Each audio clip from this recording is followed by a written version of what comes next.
Lockdown experience ekutuusibwako Mukama n'ayamba soft drink. Bakubireko ku ssimu 0757 560 047.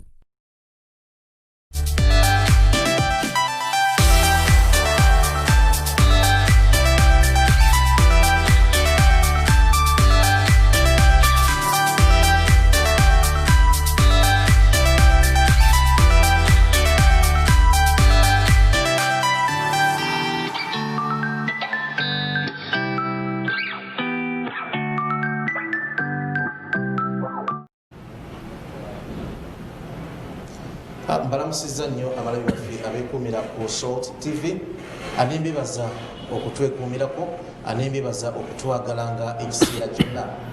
Eddakiika ziringanga 13 n'omusobyo ze ziyise ku ssaawa 5 ez'enkya ya leero, naye nga bwe ziwera ssaawa 5 zennyini tuba ate tulina puroguramu eya lockdown experience. Tuba tubatuusaako butya eggwanga Uganda n'abantu baalyo bwe bayita mu kiseera kino kye tulimu eky'omuggalo, bwe bayita mu lockdown. Robert Mutebi gange ansanyisa okulabika nti nzizeemu okubasisinkana okulabika nti tubatwala ate mu mbeera endala gye tulimu ey'omuggalo eya lockdown. Mukama n'ayamba bye bakutuusaako puroguramu eno kibeera kyakunywa akigula siringi 1,000 lwokka, akikuyamba okuweeza omubiri ate nga kikuyamba ne ku nkalamata. Mukama n'ayamba osobola okugenda mu supermarket, osobola okugenda mu dduuka lyonna ate n'oba nga weefunira akacupa aka Mukama n'ayamba ku siringi 1,000 lwokka. Olunaku olwaleero byenzize nabyo ate nabyo birala. Gwenzize naye watutumu agenda kuba nga atubuulira butya ye bwayita mu lockdown, naye ekisinga obukulu challenges nyingi ate zibasanze. Ani gwenzize naye agenda kuba nga atweyanjulira, naye nga kyolina okumanya nti munnabyamizannyo President bwe yayimiriza embeera yonna nga bwe mwabiraba emizannyo gyalina okuyimirira. Ne gye buli eno tetulina mu ggwanga Uganda muzannyo gwonna gwoyinza kugamba nti gwaddamu, kubanga poliisi bwesanga bakuŋŋaanidde awamu nga bazannya ludo gwe wandiisa omuzannyo nabe bakwata. Mukulu Mujibu Kasule oli nannyini ttiimu nnamba ey'omupiira atusanyusa okukusisinkana. Ensi Uganda yeesunga okuwulira ku ddoboozi lyo, naye ekisinga obukulu n'okumanya embeera gwe gy'oyitamu wamu obaolyawo n'emirimu gy'okakkalabya egyekuusa ku by'emizannyo. Soko tubuuzeeko sho tugitandikiraawo. Abalayi ba TV, Salt TV mwenna balamusiza, mwebale gye mutuusaako engalo era mbaagaliza wiiki ennungi. Tuyanza nnyo tuyanzeeki. Proline egamba ki? Proline eri wano bwe tuli mpolampola era nga bw'otulaba era nga bw'ogambye tuli mu muggalo kuba omulimu ogwaffe bizinensi ya Proline mupiira bya mizannyo. Tuli mu lusirika lwe tutamanyi ddi we luliggwa, naye tuli mu kusaba Mukama Katonda abeere nga atukwatirako. Nga tunnabagenda kutaganjula nsonga zonna ez'omuggalo nga bwe ziri, abantu bandyetaaze okumanya Mujibu Kasule yaani. Abo boli abatulaba abatakulabako ng'okwona endiba bayinza okuba tebakumanyi, ng'abantu abasinga bakumanyidde naate ku bwa boss. Kituufu. Mujibu Kasule ndi mwana nzaalwa wa wano Muwandegeya, wano wennyini we tuli we banzaala. Tuli waka waggulu awo abakadde wewaabwe, so wano wennyini wenzaaliddwa era wenkulidde. Era mupiira gwange natandika guzannyira wano ku street z'Omuwandegeya. Olaba temuli nnyo bisaawe, naye bwe twafunanga space nga bwe tuzannyira, n'eri wansi mu Katanga n'eri wansi mu Kivulu. We nava nze ne nyingira omupiira ogw'essomero, nasomera Kibuli Demonstration School primary yange paka P7, era gye natandikira okuzannya omupiira. Ebiseera byaffe emipiira gya primary gyali gy'amaanyi nga gya ttutumu, era nga Kibuli ye number 1 school primary mu mupiira wano. We navaawo ne ngenda e Kibuli senior secondary school, era nenyongera mu maaso okukakalabya emisomo gyange nga bwe nzannya n'omupiira.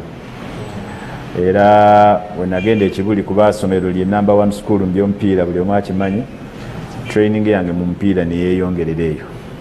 Gye nava ne nyingira mu mupiira gwennyini kati ogwaba binywera. Kibuli kubanga amazima go gali nti mu by'omupiira yali waggulu nnyo. Gyali myaka ki eyo? ekibuli ngendayo mu 92 naliyo mu 92 paka 98 nakumisinga kubanga tenze Lubiri nabirayo mu gyenkumi ebbiri muli batu mwasanga history era pabisi bagamba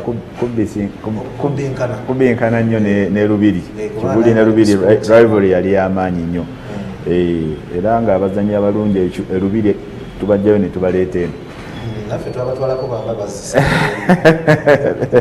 oli mutuufu so awo twaguzannyira awo Kibuli ne ntutumuka nnyonze omupiira gw'amasomero then nenyingira Kofi nga ndi musinia 3 Kibuli nina emyaka 15 nenyingira omupiira gwa Super League nenzanyayo omwaka gumu naye essomero ne bazadde bange ate ne banyimirizaamu nga balaba ebitabo mbivaako mupiira guntwala so nentekinga mu break awo mu kuva mupiira nemmaliriza ebitabo mu 97 nenjoyininga KCC nengisambira paka 99 ate nengenda mu America okusoma university yange bwe namaliriza 23 nenkomawo e Uganda nenziramu okuzanyira KCC era mu bbanga eryo nenzanyira Uganda Cranes mu 26 omupiira nenguwummula nga tegukyanyumira engeri gye guddukanyizibwamu ate jjukira nze nali nvuddeko kati mu sisitimu ey'abazungu nga ndabye ebintu kuba ne mu America nali nsamba bwe nakomawo nga byembaddemu eri n'ebiri wano tebitegeerekeka naddala abaana abato nga tetubawa chance kuzanya mupiira nabbategeka kwe kulitayaringa okuva mu mupiira nze nkitandike era omupiira nalitayaringa era ku myaka 27 so nali ku piiki yange ntandika naye nga ndaba tetulina gye tulaga kwe kulitayaringa ntandika okuyamba bannange naddala abaana abato era netandika Proline Soccer Academy netututumula omupiira gw'abaana abato ng'abantu example bagiraba era abantu bangi ne balabira ku ffe ne batandika omupiira gw'abaana abato paka eno gye tugenze bwe nditayaringa netandika Proline Soccer Academy ate nensoma okufuuka agent w'omupiira okutunda abazanyi b'omupiira kubanga abazanyi b'omupiira e Uganda baali tebalina birooto byakufuuka ba professional omupiira gutwala okusuka Uganda okufuuka agent nakyo ina kisomerera biseera ebyaffe ng'osoma era nakati basoma naye mbiseera biri nze we nabeerera ate ng'osomera ddala nze namala emyaka 2 nga nsoma neetegeka era okola ebibuuzo era n'omala bw'oba obiyise kuba ffe luli nga FIFA yekuwa license naye kati bagiza federation yekuwa naye mu myaka egyaffe yalinga FIFA so ng'osomera ddala ebibuuzo bw'obiyita n'osasula sente yalinga $50 Swiss francs biseera ebyange zaali zivaamu $10,000 ezawala okufuuka agent okkirizibwa okutunda abazannyi ng'olina license mu nsi yonna so kati wano mu Uganda mu East Africa nze nasooka okufuuka agent mu area eyo then nentandika okukola omulimu gwa agent nentandika n'okukola academy eno kyendowooza kyayamba nnyo kubanga abazanyi ba Uganda baasibuka amaaso era abangi nabatwala mu biseera ebyo abalala nembayambako mu kugenda omwali Bamasa Kayizi Vincent Kalyesuubula Jofure Serunkuuma Hasani Waswa Wagaluka Bengo bonna bangi abagenda mu biseera ebyo ne batandika okufuluma just lwakuba twabazibula amaaso ne tubaggulirawo n'amakubo ekigenderedde paka saawa eno ng'abazanyi bangi batandise kufunamu mupiira munnaye sente zandibadde zivaayo naye obwa agent nabuvaamu mangu kubanga academy yagenda neekula nensalawo ngifuula club ate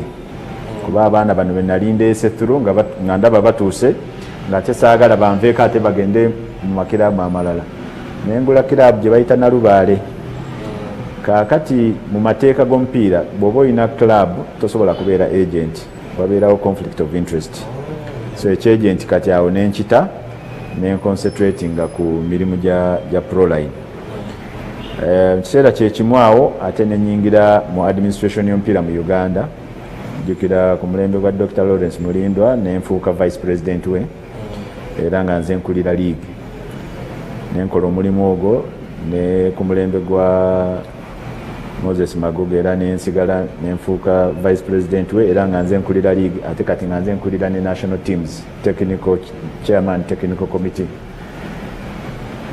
so nengenderera mogwo omulimu ogwa proline gwendimu paka kati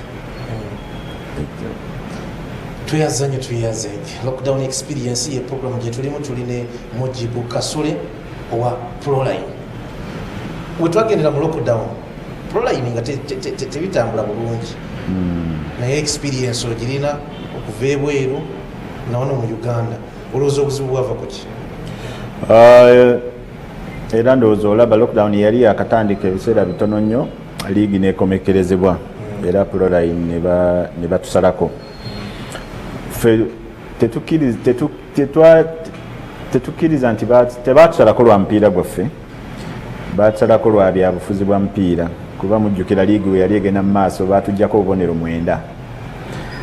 9 oluvannyuma lwa FUFA okutuggyako abazannyi baffe ne batwala bazannyire national team e Kenya ate nga tuli mu international break. Mu mupiira international break kitegeeza liigi z'ensi yonna ziyimirira national teams ne zeegazaanya ne zisobola okukozesa abazannyi awo. Kati ffe wano baatuggyako abazannyi baffe national team yali ezannya mu international break kati ate ne batugamba tuzannye omupiira ne Villa nga Villa tebagiggyemu muzannyi yenna ffe batutte our best players kati batugamba tugende tuzannye ne Villa ne tubagamba ekyo si kituufu mu mateeka si kituufu tewalina kubaawo liigi saawa eno ate mugituttewo ate ffe mutuforcinga tuzannye tewaliiwo fairness awo already you are fixing this match that was match fixing because nzo nafuyiza ate ngamba ngende nzannye n'oli taluuzinze ate mu time omupiira egwe talina kubeerawo gwa liigi ne bataputa amateeka gaabwe nga bwe balowooza bo we babyagala ne batuforcinga okuzannya omupiira naffe ne tugamba nedda tetujja kuzannya so ne batuggyako obubonero obwo 9 mu mbeera eyo era obubonero obwo bwe bwatuviirako okubanga twakola ki nga batusalako ate nga ne batusalira twali tubuzayo emipiira 5 nga tukyalina chance survivinga naye liigi bagiyimiriza mangu nnyo era ffe kyetulowooza kyava ku byabufuzi kuba balaba bo gwe balaba ng'omulabe ng'ali mu kifo kye basobola okumusalirako ng'ate ne chance bagifunye kyogamba balina ekyekwaso kye basobola okusinziirako ne basinziira awo ne batusalako naye ebyaffe ebintu tumanyi tewali kijja okujjako nga Mukama Katonda akigezi gweosobola okunyigiriza naye si gwe obonyigiriza Katonda ye aba alina kyageze ate tagera kibi so ne tukkiriza embeera eyo era kati tuli mu kwetegeka mu ngeri emu oba endala okulaba nti tuzannyira omupiira mu big league season ejja togenda kugitunda nga balabe bakola tiimu togenda gitunda nga balabe bakola nga mu Uganda twayiga okutunda n'okwegatta wabaawo omuntu alina amaanyi agasinga ku ffe abaddukanya kiraabu eno naddala amaanyi nga gali mu byensimbi ng'ayagala kutwala ttiimu eno mu maaso sisuubira nti ffe abaddukanya kiraabu eyo tukirinamu obuzibu kuba kiraabu twagitandika kuyamba mupiira kukula oli wabazze ng'agenda kutwala kiraabu eno mu maaso ne tumutunuulira nga ebigendererwa bye tulaba era byebyo tetulina buzibu muntu oyo kujja twegattako oba n'okujja n'akulembera projekiti eno nze kyenjagaliza projekiti igenda waggulu so projekiti ekyaliwo proline tetwagitandika kuzannya mupiira mu super league twagitandika ku developinga mupiira gwa Uganda so omupiira tegutandika era tegukoma ku Uganda super league era kyekimu n'abantu ba Uganda njagala mbajjukiza nti omupiira tegutandika era tegukoma ku Cranes kuba tutadde nnyo amaanyi n'obwongo na buli kimu ku Cranes naye Cranes eyo y'abantu 25 naye Karamoja waliyo abaana bazannya omupiira bali myaka 14 nabo baagala kufuula obulamu bwabwe bulungi nga bayita mu mupiira tulina kutunuulira nnyo ekigazi ky'omupiira gutandikira eno wansi Cranes just ekulaga ebintu engeri gye bitambulamu eno wansi naye ng'omupiira guli eno wansi tegubeera eri waggulu ku cranes. Kyova olaba mu nsi endala bakulembeza nnyo liigi zaabwe. Ebungereza olaba Premier League, Spain olaba La Liga, Italy olaba Serie A. National team wetuuka abantu ne interest ogiraba mu international break. Naye ffe wano e Uganda twatunuza nnyo abantu nti omupiira gutandika era ne gukoma ku cranes. Era ebisaawe bafuba nnyo bijjule ku cranes. Era abawagizi b'omupiira mbawulira nnyo ku radio beeyanjula. Yenze gundi ne gundi awagira Arsenal ne Uganda Cranes. Kati Uganda Cranes abantu bagifuula football club ate nga kikyamu. Tulina n'abazannyi ababadde wano e Uganda ng'abeerawo myezi 8 nga talina kirabu gy'azannyiramu. Naye Cranes bw'etuuka ng'omulaba akola ki? Bamuyisa azannya. Kakiba kitegeeza n'abazannyi Cranes bagifuula football club yaabwe. Ekikyamu ate ekivaako omupiira okuba nga tegukula. Olwo bino byonna bigenda okukolebwa. Abatulaba tuli mu lockdown experience. Proline ebyo byanyumyako mujibu byaguddewo nga olwa lockdown. Bali bakyalina emipiira 5 nga basobola okubouncing back bakomewo bakole ki nga bwe walabye Aston Villa bwe yakoze e Bungereza ate yali wansi ate n'agenda nga yebbulula paka lwe yajaguza. Temwagezaako kusaba kaseera kalala mu mali emipiira 5 oba bagamba nti lockdown nga bweze ffenna tuli mu ggalo nammwe mu ggale? Ku saidi yaffe fe abamakiraabu ffenna twali tusaba akaseera. Era ne President afuga omupiira mu Uganda yavaayo n'agamba tugenda kugumiikiriza paka January okulaba nti empiira gino tukola ki? Tugimalayo. Naye mu nnaku ntono nnyo twagenda okulaba ate nga Federation yo yeekyusizza era nga ffenna tetumanyi kyali surprise. Ne bakitukubako ne bagamba olwa lockdown omupiira tegukyali safe kuzannyibwa era liigi tugiyimiriza. Naye ekyatulaga nti ekyo tekyakolebwa mu mutima mulungi ate ne bagamba naye Uganda Cup yo egenda kuzannyibwa ne playoffs eza big league ne region zigenda kuzannyibwa. Kati omuntu ne yeebuuza bw'oba ogambye omupiira teguli safe kuzannyibwa ate ogwo lwaki gwogenda guzannya? Okiraba corona ekwata abantu nga muzannya liigi wemba muzannya bire ebirala tebakwata. Kugamba omuntu agattagatta olaba nti decision teyakolebwa mu mutima mulungi kubanga singa bagamba omupiira tegujja kuzannyibwa tegujja kuzannyibwa. Naye bagamba Uganda Cup yegenda kuzannyibwa naye ate ne balonda agenda okukiikirira Uganda mu Uganda Cup ate ye ne bamulonda kyokka nga tournament tennabakola ki? Kuggwa. So naye nga lwaki lockdown yawo etwaffectinga nti kati abantu bagikozesa okukola ebintu bye bandyagadde okukola. Naye nga omuntu akozesa kiri kya lockdown. Era abantu bangi banyigiriziddwa lwa lockdown. Amateeka gazze ne ganyigiriza abantu nga lwa lockdown. Kwegamba ng'oli akunyigiriza alina kyasinziirako. So abatalina bwesimbu bakozeseza lockdown eno okufuna advantage ku saidi eyaabwe. Nsuubira si mu by'omupiira byokka, waliwo n'abatunda ebyamaguzi. Era waliwo ogenda ogula n'agamba munaye ebbeeyi ya covid okiraba. So abantu abamu banyigiriziddwa, abamu bakikozeseza okufunamu, naye ffe ab'omupiira kyatunyigiriza mu mbeera eyo. Embeera endala nti abantu b'omupiira, kirabu z'omupiira zidipendinga nnyo ku gate collection eyo. Omupiira temuli ssente.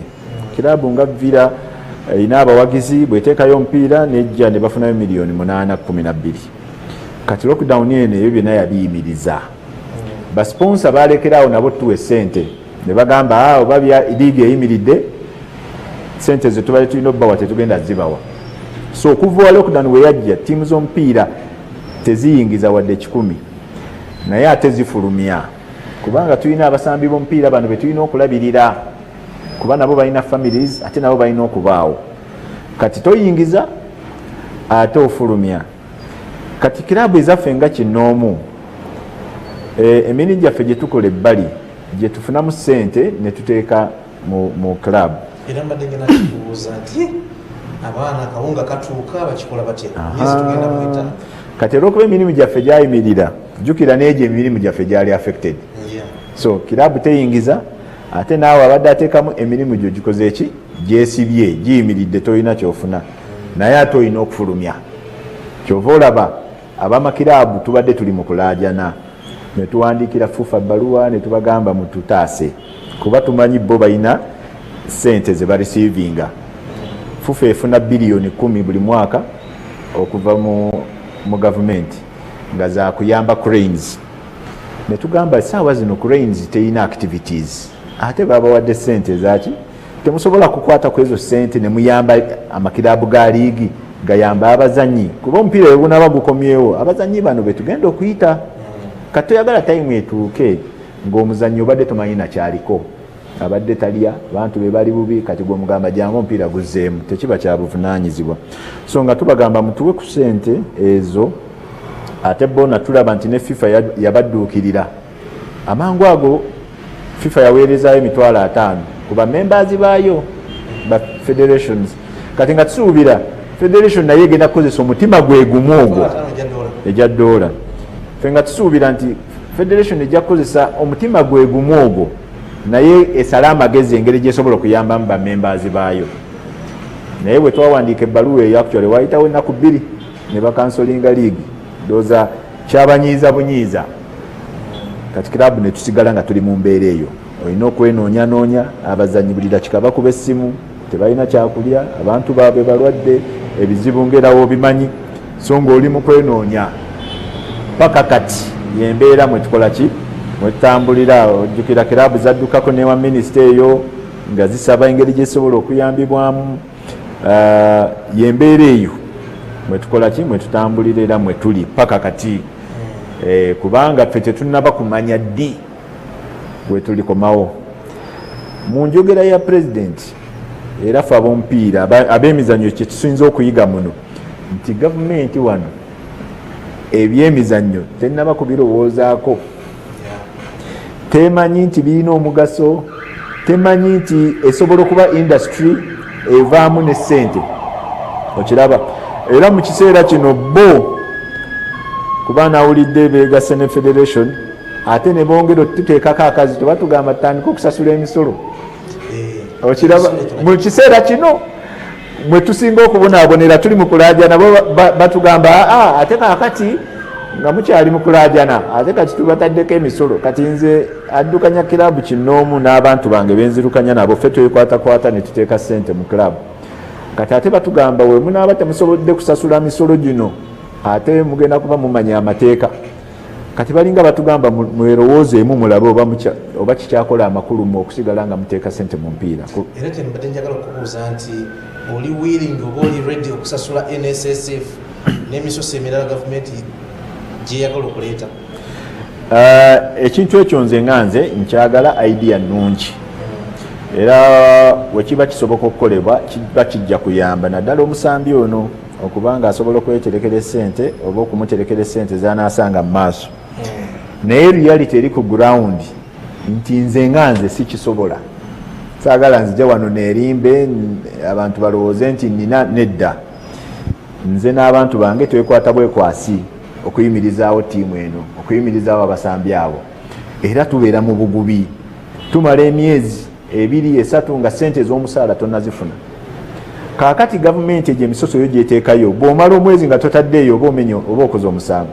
Bw'oyingira myezi 3 nga baggalawo akawunti zo kwegamba nga bakuteekako akazito nga bw'omanyi. So eyo embeera eyo nze nga nze gye mmanyi nti lino etteeka kijja kusobola lituukiriza mba nja kukola decision. Omupiira ngwesonyi okweyo level ya kiraabu nsigaze emirembe gyange kuba kati omupiira abantu abasinga abantu tebakimanyi. Omupiira mu Uganda ne mu nsi yonna guyimiriddewo kati ku level yaffe tukola charity. Buli mwaka muteekamu miliyoni 3 tezikomawo. Omwaka omulala n'oteekamu naye miliyoni ezo 3 zikola ki? Zisasula abasambi bano ab'omupiira. Yes, tetubeera ku time. Yes, tetutwikiriza nga bwe twandyagadde naye tuyina kye tukola. Nti omwaka guyinza okuggwako nga mu myezi 12 nsasuddeko emyezi 9. Kati goyinza okuntunuulira n'ongamba nnemeddwa okusasula emyezi 3 naye ne weerabira nti nsasudde emyezi 9. Era egyo emyezi 9 omuzannyi oyo atetenkanyizza okulaba nti gimubeezaawo. So nze ndowooza nti ekintu ekyo kigenda kunyigiriza nnyo clubs ez'abantu bakinnoomu era abantu bangi bajja kivaako kuba kiri emisolo bwe gikulema ogenda kugenda eruzira naye wano tubadde tegeragana n'abazannyi tubagamba mungumiikirize kati kasita nkuwa guno omutwalo gwa buli lunaku kasita renti y'omusasudde kasita training egenda mu maaso oli mu kukozesa ttiimu eno naawe weetunde ove wano odde mu ttiimu endala ti owange mbadde ne Brighton Kani kale nyinza okuba nga mbadde simusasudde bulungi nga bwe yandyagadde nange bwe naalyagadde naye muwadde omukisa agenze ku Cranes afunayo akasente kati ate agenze mu KCC ye ejja musasula bulungi ate nga emusasula mu time so ebyokufunamu bingi clubs zino tugabira abaana emirimu nze nina abantu aba proline abali under proline payment roll abawera 50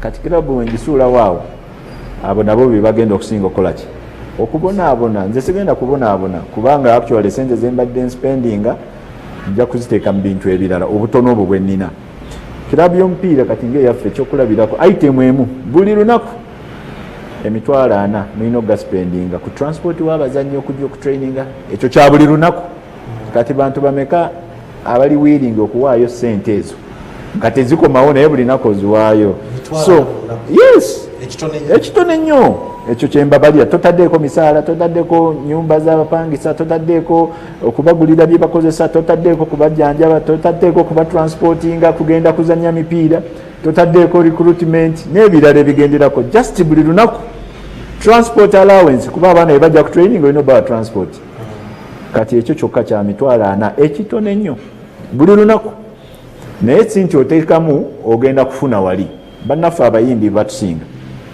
ateekamu n'akola vidiyo n'ateekamu obulango n'akola alubamu lonchi ye wali n'afuna obukadde 2 fe ab'omupiira tuteekamu buteesi omupiira teguzza ssente ogenda ku mulyango nga mulimu abantu 30 ne mufuna emitwalo 13 naye nga ku maaki emu weba eri Kampala eri Lugogo otaddemu akakadde kalamba akakadde ako transport w'abazannyi obaliisiza lanchi n'ekisaawe kyozannyiramu okipangisiza kuba si kikyo kati ku mulyango n'ofunayo emitwalo 13 ate abakuumye emirango ne bagamba olina obasasula tezimala bongereyo emitwalo 15 mwe tutambulira mpira gwa losi naye lwaki tulina obwagazi bwagwo twatamiira famire zaffe zisiba zitugamba bannaye muli mukwonoona ssente muve mu mupiira naye omupiira twagutamiira bwe kiri ensi yonna so omupiira ne mu nsi yonna guyimiriddewo ku bantu nga ffe only that Abramovich ansinga sentence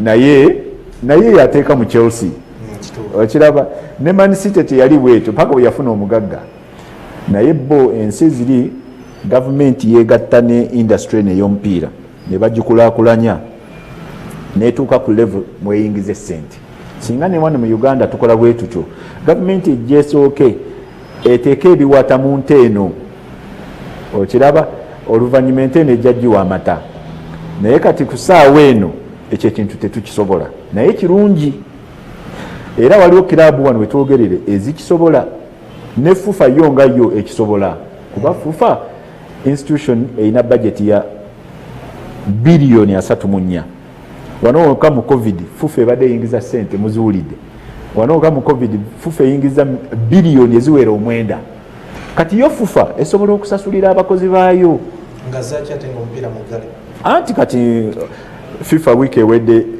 ya province okubawa $1.5 million ne CAF ne approving obawa emitwalo 3 aga dola so kati ezo zokka ziri biliyoni 6 n'ekigwamu naye emabega emyezi 2 emabega yabawaayo emitwalo 5 aga dola gavumenti nga yenkugambye yabawa ssente biliyoni 10 eza Cranes so kati bo balina obusobozi okukola ekyo era bo bakikole abantu abakolera FUFA oba n'abazannyi abazannyira Cranes babalabirire n'emisolo bagisobole tulina clubs nga KCC already ekikola URA already ekikola tulina club nga Bidco zikisobola Viper nayo nsobola ekikola nayo ya muntu kinoomu era naye abadde affected okiraba so abasobola okikola tube encouraging bakikole naye kirabu naddala zino aba kinoomu tebasobola wawulidde omuzannyi ng'agamba Villa agibanja emyezi 10 okiraba kati Villa webanga eremereddwa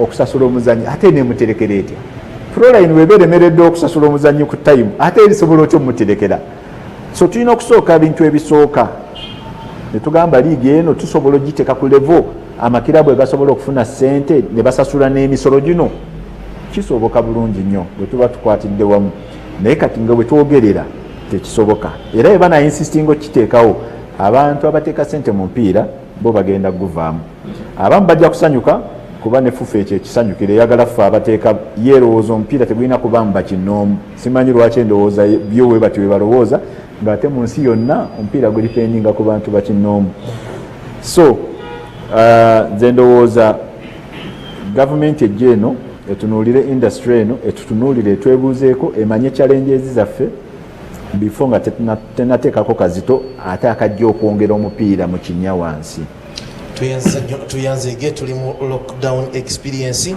ebatuusibwako bannaffe mukama nayamba kibeera kyakumya kigula siringi 10 oka olunaku olwaleero tulina Mujibu Kasule atuyitiramu butyanga bo abaddukanya kilabu za wano mu Uganda bwe bayita mu kiseera kino ekyomuggalo ekya lockdown ekye tulimu. Mujibu bwe tubadde mu lockdown naddala amawanga ag'ebweru tuwalabye nga clubs zo zigenda maaso n'okutegeka abazannyi baazo babadde tebagenda mu mupiira mu bisawe ku training naye ng'ewaka training ebadde egenda maaso ekinjawulo kye balina nti bo babeera n'amayumba manene babeera ne compounds na buli kimu ekyetaagisa ne bakipinga nga bali fit wana bamwe nsonyiwa okuseka oba olina okuseka mu lockdown eno myezi ena tugenda mu 5 balina kye bakolayo bagenda kataka kyekiriwo mu bazanyi lockdown nga yakatandika bweti nga liigi bagiyimirizza abazanyi baffe twabawa programs nti obeereeka osobola okukola ka training program kano ku lulwo kalimu okudduka emisinde gy'ebyalo roadwork n'ebirala byosobola okukolera awo okumpimpi naye olw'ebizibu bya lockdown ebyali mu lubuto ng'omuzanyi agamba amaanyi agagenda okukola ka program kanako sikayina omuzanyi akusaba kawunga jjukira bw'atayagala mugamba agenda otraininge tebikola omuzanyi omupiira bw'abanga talya bulungi talidde bulungi ali mu kweraliikirira landlord obwongo obukola biri so twabibaweerezanga naye nga balemererwa sitiro lwaki olw'embeera naye oluvannyuma bagenda bamanyiira embeera omanye embeera weerwawo oadaptinga n'ogimanyiira at the end of the day basambi bamupiira era beeyiiya ne bafuna engeri gye batrainingamu awo wennyini awo awaka era ffe abaffe tubadde tubasaba ne batuweerezanga videos tubaweereza program ne tumugamba we recording otuweereze tulabe nti olina kyoliko so bwe tutyo wetubakwasaganya kati we bagguddewo badduka emisinde gy'ebyalo baddamu kati bagenda ne beetoolwa ne badduka so we batuwe tubakuupinga but still kizibu nnyo okutuuka ku fitness level ey'omusambi y'omupiira gy'alina okukola ki okubeerako naye bakolayo akakatono baleme kuteekako weight baleme kutalagga okubaako ne we tunaatandikira banaaba nga batugudde naye ng'embeera gye bakoleramu nzibu kuba omuzannyi ennyumba ze basulamu talina na wa space wasobola kukolera press ups nga omanye embeera yaffe naye batetenkanya okulaba nti bagezaako okukola kye basobola naye kati okuva we baggulawo bagenda ne bagezaako ne bagenda ne kisaawe ne babeerayo 2-4 so kati kiyambako mu administration y'omupiira wavaamu eya kulevo ya fufa kulevo ya fufa nkyalimu nava mu kati nava mu executive administration dulinga bwe nali naye emirimu ngikola kuba kati ndi instructor nsomesa ba coaches so mu fufa ogwo gwe mulimu gwange ndi instructor nsomesa ba coaches kusinziira fufa gyeba ensindise ne assignments zeba empadde munatera okulonda batuna igwanga linatera okulonda president wa fufa nayo ekirowoozo kyonna ekyokwesimba ku magogo oba n'abalabo n'abalaabazi nze ebyange ate mbikola bwe nti mu mupiira tulinamu kye tuyita cycle ng'era olaba mu byobufuzi nti ebiseera ebisinga tubimala tuli mu football development then waliwo akaseera akatuuka nga ka football politics akaseera ako nsuubira kagenda kutuuka mu maaso awo nze wemba nga tuli mu saidi ya mupiira obwongo bwange bwonna n'amaanyi mbuteeka ku ekyo ku developinga mupiira kuteeka maanyi mu mupiira. Time ya politics weneetuuka nja kusalawo ng'omuntu oba ngenda kuparticipatinga mu process eyo, era we naaba nsazeewo okuparticipatinga ngenda kuparticipatinga mutya ku level ki, kuba nayo eri mu level nga olaba ebyabufuzi bino. So time eyo weneetuuka nja kukola decision, era decision gye naaba nkoze nja kugitegeeza abantu, naye essaawa eno sinaba kugikola. Tuyanze ki amujibwa olw'ensonga enkulu ab'otunuulira amawanga ga Bulaaya engeri gye gakomeza oliigiza nga tuva mu lockdown ebaddemu sijja kuyita bukugu oba ki, naye bw'otunuulira Uganda n'embeera Uganda gye tulimu, sinsiba abantu bawe ekyokulabirako ekya Kikuubo, downtown, Butale naki abantu gye batagobererako ddala SOPs. Bw'otunuulira engeri omupiira gye gwazzemu mu Bulaaya era ne bukomekerezebwa, wanti musobola kikola? Temusobola kugoberera mitendera egyo ne muba nga mudda mu bisaawo? Kizibu nnyo gye tuli, kizibu nnyo kubanga kiri very expensive okuteekawo embeera eyo, kubanga Bulaaya kye baakoze abazanyi bonna baba bajja wantu ne babateeka mu kifo kimu. Kitegeeza abazanyi ba Proline bonna nino bakuŋŋaanya gye babeera ne mbateeka mu hoteeri, ne bateeka ewandegeya mu hoteeri. Kiri very expensive. Bw'ova ku ekyo olina oba testinga emirundi 2 mu wiiki. Testi wano ojjukire baali boogera testi emu nga ya $6 gye $19,000 buli muzanyi, ne b'official kale abantu 35. Bwekyo tosobola kikola mirundi 2. Bakugamba ne baba bagenda mu training olina obafunira baasi 2 kubanga tokyasobola bagatta wamu. Ebyo byonna bitwala essente. Okukola byolina okukola ku kisaawe okukirongoosa na biki. Nze ndowooza olwa obunafu bw'ensawo bwaffe kigenda kuba kizibu nnyo, okuggyako ng'ate gavumenti ebimu ebitukendeerezaako, naye ate mu saayansi tosobola kukendeeza nti kati kino mukireke mukole kino. Naye bwe tuba tulina okukola nga bwe kirina okuba kikyali expensive tuli, okuggyako nga gavumenti ekwatidde wamu ne federation, kuba sente zino zenkugambye FIFA zeyasindise, yagambye sente ezo ezimu muzikozese okukola SOPs okulaba nti musobola okuddamu okukola ki, okuzannya, naye nazo tezisobola kumala. Tosobola genda ku SOPs ng'ena abasambi tolina kyabaliisa, obwo obuzibu obuliwo. So nze ndaba kigenda tusumbuwa nnyo amawanga gano agaffe. Bali abazungu basobola kuba sente baziina. Ate n'ekirala ensi ziri, Bungereza yatuula mu parliament nga bateesa omupiira gukomawo gutya, nga gavumenti egamba ffe tukole ki, mu ab'omupiira mukole ki, omupiira gusobole okukomawo, kuba bo bamanyi valu yaagwo, bamanyi sente ezirimu, bamanyi abantu baabwe baali ne stress y'amaanyi. Naffe ffennyini nga tulinze Premier League okubanga etuweweezaako ku kizibu kye twalimu. So bali bakitegeera, era gavumenti yali willing okuteekamu ssente zonna, ne bano ab'omupiira nga nabo bali willing, so kyayanguwa. Naye ffe wano buli pulezidenti wayogera ebyemizannyo akulagira ddala ebyo tebirina makulu, mwesanyusa ebyo oba myaka 2 birikomawo. Ye level kwe tulabira emizannyo, ne beerabira emizannyo gy'employinga abantu, era kati tebannakomawo ku mirimu. Tulina n'abaana balina okuba nga bagenda okompitinga bathletics, baagala kumenya world record, buli we bagenda bafuna sente nyingi, batunda eggwanga biki, naye nabo babagobye enamboole. Okiraba mufo kyobagamba katubasalira amagezi, naye ensi endala abaabwe batraining era babayambako, babakolera ekisoboka. Okiraba gavumenti yeetunula just mizannyo, bagenda awo ne bazanya. Gavumenti bwe yali eyagala okutumbula ebyobulambuzi yabitumbula lwakuba yategeera birimu ssente era nga baagala zifuna, naye emyaka kye basoose okukola kwe kubiteekamu ssente.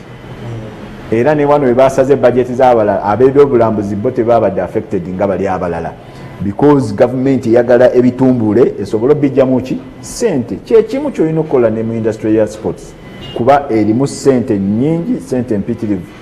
naye osobola kuzifuna ng'osoose industry eyo yennyini n'okola ki n'ogiteekamu. So nze ndowooza liiga eyaffe kigenda tutwala ebbanga okukomawo okuggyako nga gavumenti esazeewo ezo SOPs ezimu ekole ki ezeesonyiwe oba ekiyingiremu. Nga tunatera okumaliriza, mufunyeyo obuzibu bwonna bwonna mu basambi b'omupiira mu muggalo gwe tulimu? Obuzibu nga ki oba? Bane mufunayo afiirwa, afa, akola ki? Tetufunyeyo, tetunafunayo alwadde bulwadde obwo, tetunafunayo afiiriddwa, naye tufunyeyo abanyigirizibwa, obanga omwana we alwadde, obanga abazadde be balwadde, obanga abantu be nabo bali mu buzibu tebalina kyakulya, abo bo tubafunye. Naye tetunafunayo, Katonda akyatuyambi, tetunafunayo obuzibu nti olw'obulwadde buno oba ono yalwadde atubadde tunafuna. Amusisinkako ng'abakulira bannannyini clubs ne mubaako engeri gye muwogeramu ey'okukomawo mupiira? Era wano ku ofiisi zaffe buli wiiki tubeera ne meeting. Ekisooka ku agenda welfare y'abazambi, buli wetutuula tulaba tuyambye tukwasaganyisiza tutya mu mbeera gye tulimu okulaba nti abazannyi abo tumanyi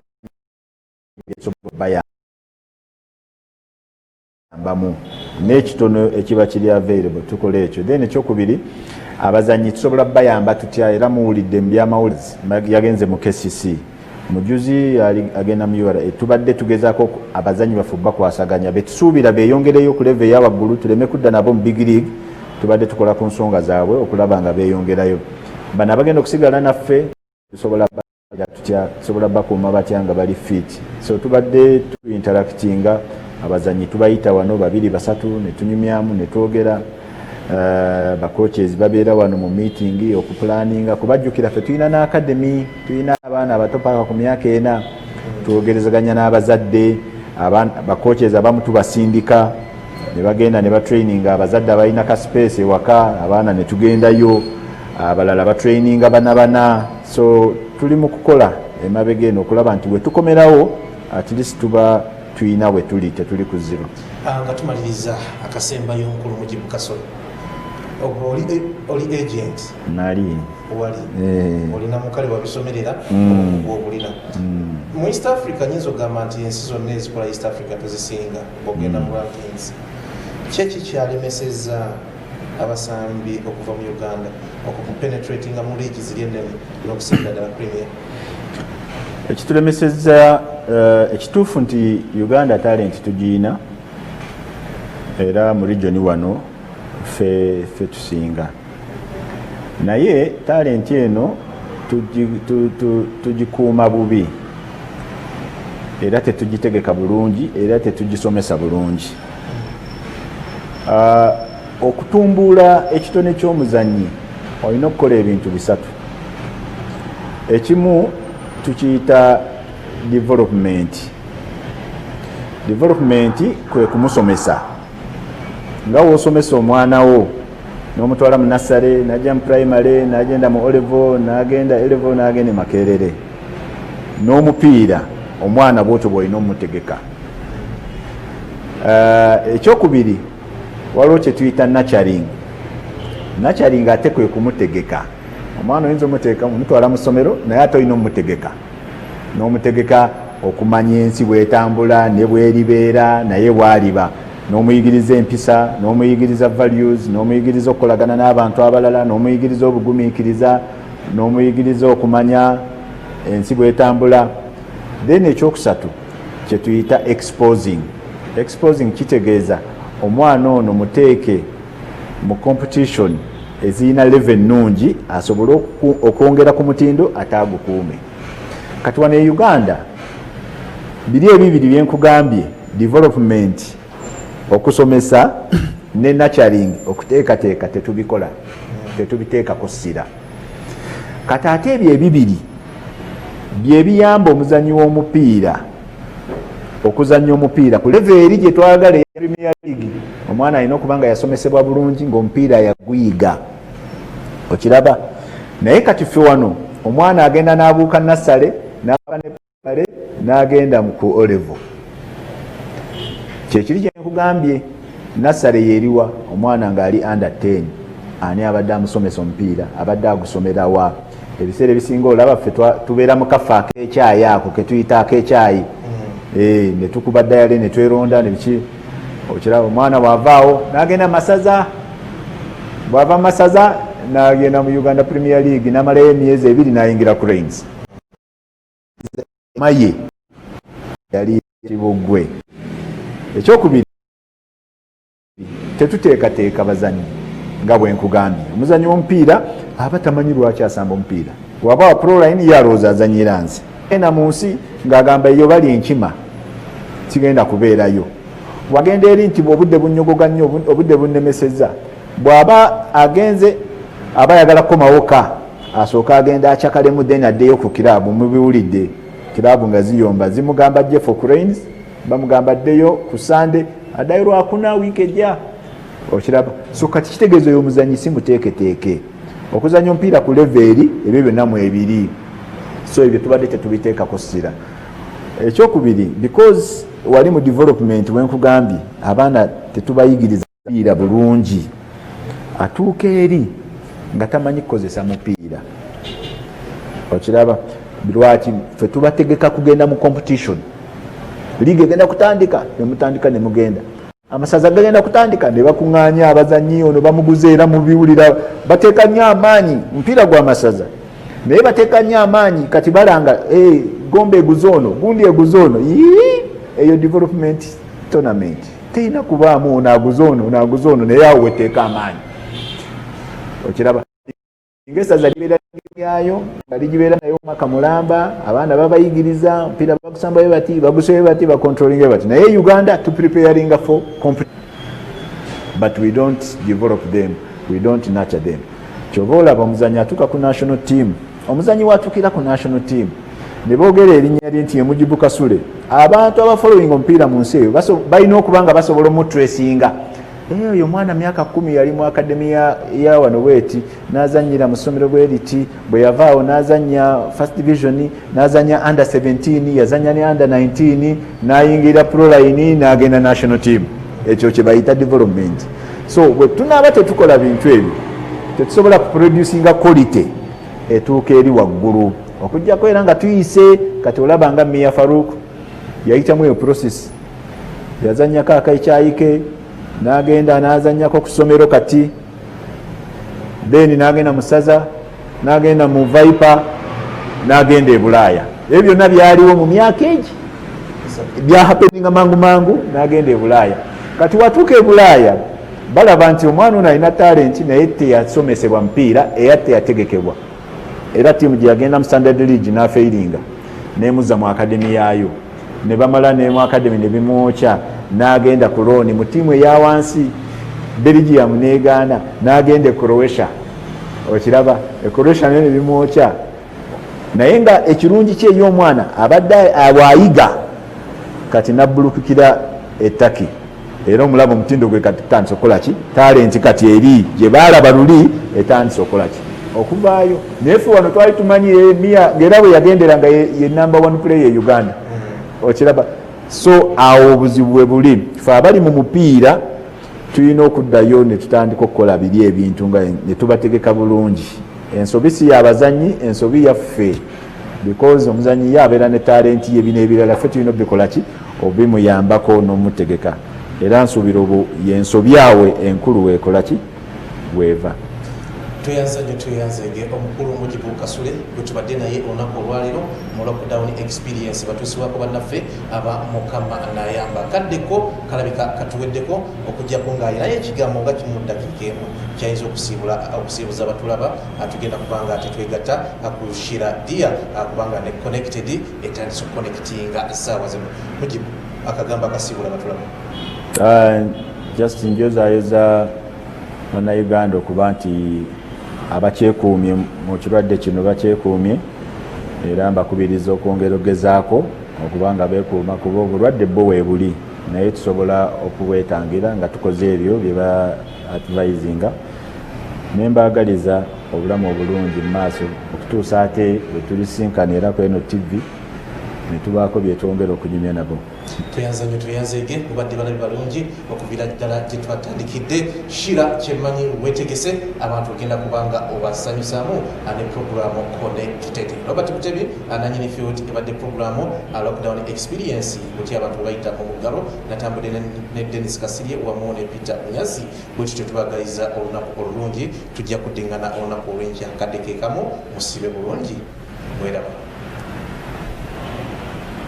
Lockdown Experience ekutuusiddwako Mukama n'ayamba soft drink. Bakubireko ku ssimu 0757 560 047.